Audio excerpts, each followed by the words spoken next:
Hadian balawai ke jingelang jangka kenhun menteri rang ba ke jela ukon rat kongkal sangma. Ulong ba ke Sorkar kan saplat padba nosyan ya ke Meghalaya Industrial and Investment Policy ke bathymmai bat kan sedon ru ke jinge soi ki kat tukan ni ke soskular.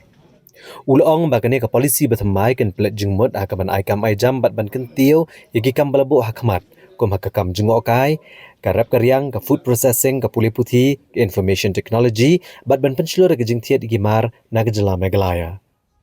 Menteri rang ba ulong bagi Sorkar Jylla kala boru iki kat tu kena kendon bagi jeng ai kami Trai Jylla ha kekerdan unskilled bat kumta sisien bala ai ya ke subsidi kejeng ai kami Trai Jylla ka dibenlong kendai pau nak sispa.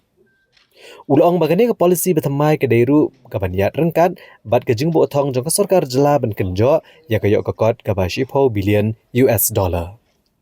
All these aspects of the new industrial policy. It's a very, very aggressive policy, and it will be one of the more aggressive policies in the country, I should say.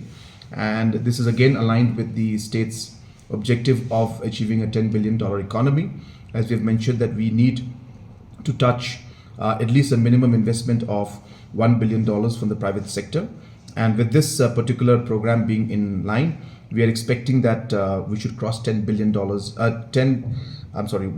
than $1 billion, about 10,000 crores of investments is what we are targeting in the next 3 to 4 years through this policy and through the policy of Government of India and through many other interventions that the state government has initiated.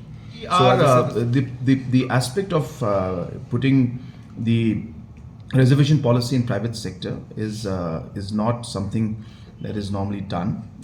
In government sector, the government does reservations, but in private sector, it does not go with the overall structure of how the private sectors work and how the investment comes in.